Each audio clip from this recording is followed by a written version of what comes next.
Y bien, señores, con lo prometido. Antes de continuar con el tema de anemias, vamos a hacer un pequeño recordatorio de qué es la anemia. La anemia, entonces, es una condición patológica, es decir, una enfermedad en la que la concentración de hemoglobina o el número de glóbulos rojos que están contenidos en la sangre está por debajo de lo esperado para la edad y el sexo de un paciente determinado. Bienvenidos a nuestra segunda sección, anemia en niños y adolescentes. Antes que todo, quiero hacerles una precisión muy importante. Y es que no todo el mundo tiene en cuenta, porque lo saben, o porque no lo saben, que un niño no es un adulto grande. Un niño es una entidad biológica completamente diferente, con un funcionamiento, con una estructura bioquímica y con una estructura anatómica diferente. Al igual que lo es un adulto, al igual que lo es un anciano y una mujer. Por eso es que se dice que un médico en realidad no estudia una sola medicina, estudia cuatro en una. Estudia la de los neonatos y niños, adolescentes, estudia la de los adultos, la de los ancianos y la de las mujeres. Entre ellos hay unas variabilidades o unas variantes sustancialmente diferentes que los hacen únicos. ¿Ok? Una vez entendido esto, vamos ahora sí a adentrarnos a las anemias de los niños y de los adolescentes. Para poder entender qué es una anemia en un niño y en un adolescente, hay que tener en cuenta unos puntos de corte, es decir, los niveles ¿de qué? De hemoglobina. De tal manera que, de acuerdo a la Organización Mundial de la Salud, OMS, se tiene plenamente identificado que entre los niños de 6 a 5 años se habla de anemia cuando tienen un valor menor a 11 gramos por decilitro de hemoglobina. De igual manera, entre un niño de 5 a 11 años se habla de anemia cuando hay un valor de hemoglobina por debajo de 11.5 gramos por decilitro. Mientras que en adolescentes de 12 a 14 años ya se habla de anemia cuando hay un nivel de hemoglobina inferior a 12 gramos por decilitro. En los mayores de 15 años hay un depende. Depende de si es varón o de si es mujer. En el caso de los varones, se habla de anemia cuando hay unos niveles inferiores a 13 miligramos por decilitro. En el caso de las mujeres de 15 años, se habla de anemia cuando hay unos valores menores a 12 gramos por decilitro. Muchos se preguntarán, y con obvia razón, ¿por qué si son de la misma edad hay una diferencia de 1 gramo por decilitro entre hombres, que es levemente mayor, y mujeres, que es levemente inferior? La razón es sencilla, y es que para esta edad, estamos hablando de mayores de 15 años, ya las mayorías de las mujeres han tenido su menarca, o sea, su primera menstruación, y están menstruando. Y ese hecho de que sangren mensualmente es un factor que contribuye a la disminución de esa hemoglobina en sangre en las mujeres. No en los hombres, porque los hombres no presentan este fenómeno fisiológico que llamamos menstruaciones. La precisión de estos cortes o valores anteriores es clave, es fundamental para un país, para el médico, para la población en general. ¿Por qué? Porque se debe ser muy exacto para no sobrediagnosticar las anemias, o lo contrario, no subdiagnosticar las anemias, ya que epidemiológicamente esto tiene una gran relevancia para la toma de decisiones a niveles políticos de salud, pues es un indicador indirecto del estado nutricional de la población, ya sea local o de un país en general. La anemia infantil sigue siendo uno de los problemas de salud pública más importantes a nivel mundial. Ni siquiera de Colombia, a nivel mundial. La OMS, de acuerdo a sus estadísticas del año 2021, calcula que cerca del 42% de los niños entre 6 meses y 5 años presentan algún grado de anemia. Para Latinoamérica, el panorama no es tan alentador. La prevalencia ronda entre el 20 y el 30% en escolares y en adolescentes, con una gran variabilidad según el nivel socioeconómico. Se entiende por variabilidad que existen una diferencia sustancial entre los hogares más pobres, que presentan unas mayores tasas de anemia, y los hogares económicamente más privilegiados, que presentan unas menores tasas de anemia. Pero, ¿qué es lo que hace importante saber esto? El impacto que estas enfermedades ocasionan sobre la población, en especial en los niños y adolescentes, como les estamos comentando. De tal forma que, como impactos primarios, tenemos una disminución del rendimiento escolar, un retraso en el crecimiento, lo cual es evidente cuando usted compara el crecimiento promedio de un país desarrollado con un país en vía de desarrollo. Es evidente el crecimiento. Alteraciones en el desarrollo psicomotor. Estos niños con anemia son más susceptibles a infecciones, lo cual tiene un gran impacto sobre los sistemas de salud y su sostenibilidad. Hablemos entonces de las causas principales de la anemia en niños y adolescentes. El déficit de hierro sigue siendo la más común. Entre el 50 y el 70% de los casos de anemia son por déficit de hierro. Ahora, este déficit de hierro tiene unos factores que hay que tener en cuenta para combatir esa anemia por déficit de hierro. Como por ejemplo una dieta inadecuada en alimentos que generen o que aporten las necesidades de hierro adecuadas en la nutrición. La parasitosis intestinal como factor fundamental de esa anemia por deficiencia de hierro. Las menstruaciones abundantes en adolescentes. Resulta, señores, que cuando un adolescente comienza a menstruar, ese eje hormonal que hace que esas menstruaciones se comiencen a presentar es inmaduro todavía, de tal manera que con mucha frecuencia se presentan alteraciones en estos ciclos, con sangrados muy abundantes, que las lleva a anemizarse, y esa es la razón por la cual les mencionaba anteriormente que las mujeres de 15 años tienen un menor nivel de hemoglobina que los hombres de la misma edad, 15 años. Otra de las causas es la deficiencia de vitamina B12 y de ácido fólico.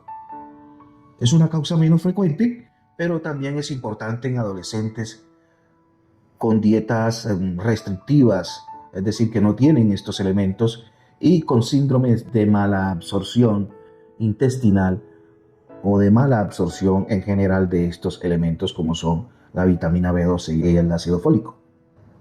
Continuando con las causas de anemias, hay unas que afortunadamente son menos frecuentes porque son más graves, tienen una mayor repercusión sobre la salud de la población en general. Encontramos dentro de estas las anemias hemolíticas hereditarias. Son entidades con las que nacemos, que se transmiten de padres a hijos, y dentro de estas se encuentran las talasemias, por ejemplo, una enfermedad que se llama esferocitosis hereditaria, y la deficiencia de una sustancia que se llama G6PD, o sea, la glucosa 6-fosfodiesterasa. Dentro de estas también tenemos las enfermedades crónicas. Dentro de estas enfermedades crónicas existe una entidad que cobra mucha relevancia porque cada día desafortunadamente es mayor en nuestro país, y es la insuficiencia renal. Además, otros procesos inflamatorios crónicos y el mismo cáncer. Otra de las causas es la pérdida sanguínea. Las anemias por pérdidas sanguíneas. Nuevamente les menciono la parasitosis intestinal. La parasitosis intestinal hay que hacer mucha énfasis, sobre todo en Colombia, dado de que este es un factor que es muy subestimado en Colombia y sobre todo en las zonas rurales donde las condiciones sanitarias no son tan buenas como en las ciudades. ¿Por qué les decía en un momento anterior que toda anemia hay que estudiarla? Claro, es preciso estudiarla porque es preciso diferenciar de qué tipo de anemia estamos hablando. Porque dependiendo del tipo de anemia, hay que instaurar un tratamiento. Entonces, entramos a lo que se llaman diagnósticos diferenciales. Es decir, enfermedades que producen anemia o que simulan una anemia que también hay que tener en cuenta para poder tratarlas de manera adecuada. No es lo mismo, señores, tener una anemia ferropénica o por deficiencia de hierro contra una anemia por enfermedad crónica.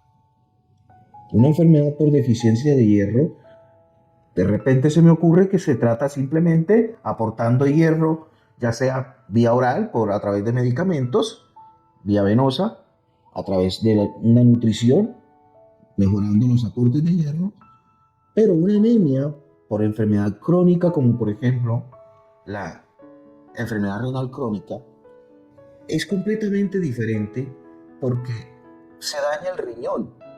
Y el riñón es el que produce una sustancia que se llama eritropoyetina, que es la que va hasta la médula ósea y hace que se produzca una mayor cantidad de glóbulos rojos. Al dañarse ese riñón en la enfermedad renal crónica, esta sustancia, eritropoyetina, no va a actuar porque no existen los niveles adecuados y por tanto la médula ósea va a dejar de producir o producir en menor cantidad glóbulos rojos que circulen en la sangre, produciéndose una anemia secundaria. No es lo mismo hablar de una anemia por deficiencia de vitamina B12 que una anemia por deficiencia de ácido fólico. Ambas producen lo que se llama anemia megaloblástica y ya vamos a ver por qué. Anemia megaloblástica no es más que una anemia en donde el eritrocito se torna más grande, pero con una deficiencia o una disminución en la carga de ese hierro, de esa hemoglobina, ¿cierto? Tenemos un eritrocito más grande, pero menos cargado de hemoglobina. Por eso se llama anemia megaloblástica. Aquí la diferencia es que una de ellas, y es la anemia por deficiencia de vitamina B12, produce trastornos neurológicos, mientras que la otra no. Y se curan aportando los nutrientes que hagan falta. No es lo mismo tener una anemia hemolítica, es decir, en donde el glóbulo rojo se rompe, a una anemia hipoproliferativa, es decir, una anemia en la que la médula ósea no produce glóbulos rojos, que generalmente se ven en los cánceres como las leucemias y otras patologías. ¿Cuáles son los estudios diagnósticos que se recomiendan para llegar hasta el diagnóstico de una anemia y el tipo de anemia que es? Para empezar, el hemograma. Es lo primero que hay que hacer, un hemograma. ¿Por qué? Porque un hemograma nos da a nosotros unos parámetros como la hemoglobina, nos da parámetros como el hematocrito y los volúmenes corpusculares, como el volumen corpuscular medio y la hemoglobina corpuscular media. Cuando dentro de esos exámenes se producen reticulocitos, tenemos aquí un hallazgo clave que nos permite diferenciar si la anemia es producida por una producción disminuida de glóbulos rojos o por una destrucción aumentada de esos glóbulos rojos. Es diferente. Una cosa es que se produzca pero se destruyen y otra cosa es que no se produzca en la suficiente cantidad y no se destruya. Continuando con esos exámenes, tenemos la ferritina sérica y la saturación de transferrina. Son como el patrón de oro o los exámenes que nos permiten a nosotros diferenciar si esa anemia definitivamente es por un déficit de hierro. Otra de las anemias es la producida por la vitamina B12 y el ácido fólico. Cuando se sospecha de anemia megaloblástica, hay que indagar sobre la ausencia o el déficit de estas dos sustancias. Hay exámenes, ya quizás mucho más raro para ustedes, como por ejemplo el CUMS. El CUMS es un examen que se hace generalmente a los niños recién nacidos para determinar si la anemia que padecen es de tipo autoinmune, específicamente en el caso en el que la madre tiene un tipo diferente de sangre al del hijo. Entonces, estos anticuerpos de la madre atacan a la sangre, a los glóbulos rojos del hijo, destruyéndolos. Y esto es importante tenerlo en cuenta lo más rápido posible, porque hay que tomar medidas rápidas y drásticas en muchas ocasiones para poder tener una sobrevida de ese neonato, de ese niño que acaba de nacer. Exámenes más especializados como la electroforesis de hemoglobina, cuando se sospecha una anemia microcítica, cuando uno se encuentra al extendido de sangre periférica que hay microcitos y esa microcitosis no se explica, no tiene aparentemente una razón de ser, uno debe enviar una electroforesis de hemoglobina. Para poder establecer esas causas de anemia, hay un examen muy especial que está tomando una altísima relevancia en lo que es la promoción y la prevención de la salud en estos momentos, y es el examen que detecta sangre en la materia fecal. Normalmente se llama guayaco, pero no es más que un examen que detecta a través de unos reactivos especiales si hay sangre o micros sangrados dentro de ese intestino, y esa sangre es barrida por la materia fecal. Sangrados que a veces, o que muchas veces no podemos percibir con nuestros ojos. Hablemos de la fisiopatología de manera somera, es decir, qué es lo que realmente sucede a nivel fisiológico y bioquímico en cada una de estas anemias. En la anemia ferropénica, la deficiencia de hierro lo que hace es afectar la eritropoyesis. La eritropoyesis no es más que el fenómeno mediante el cual se producen los glóbulos rojos. Ahora bien, vamos en orden. Si no se producen glóbulos rojos, se produce una cantidad menor de hemoglobina.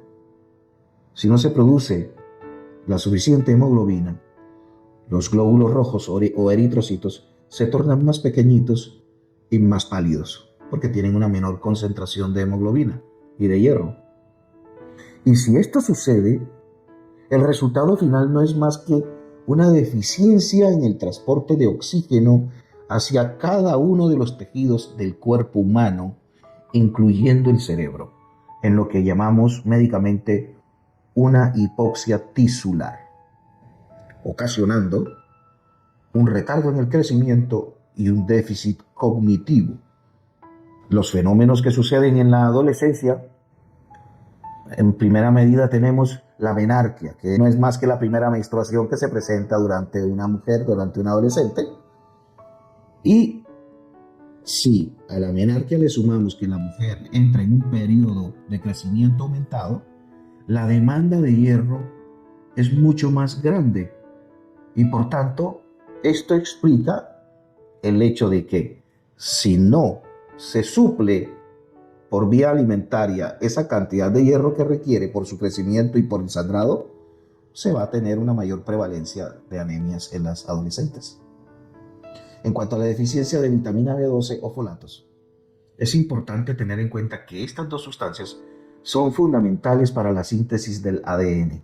Y si hay una deficiencia de ellas dos, la síntesis del ADN, ácido desoxirribonucleico, se vuelve más lenta.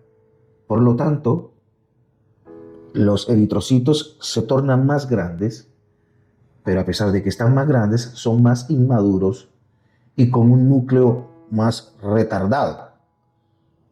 Esto es lo que ocasiona la anemia megaloblástica. En cuanto al fenómeno bioquímico de las talasemias, ese defecto genético lo que hace es que produce una alteración en la síntesis de globinas, otras sustancias, que provoca la destrucción dentro de la médula ósea y por tanto se produce en consecuencia una anemia crónica desde la misma infancia. Una vez dicho estos fenómenos físico-bioquímicos de manera somera, quiero que ustedes, queridos amigos, les queden presente unos aspectos como lo más relevante. Uno, la anemia no es solo un número bajo de hemoglobina, es un marcador de inequidad social, mala nutrición y enfermedades ocultas. Tengan presente siempre eso. Dos, el diagnóstico temprano de esta enfermedad en la edad escolar y en la adolescencia evita secuelas que muchas veces son irreversibles en el desarrollo cognitivo, es decir, en el pensamiento y en la inteligencia de ese menor. 3.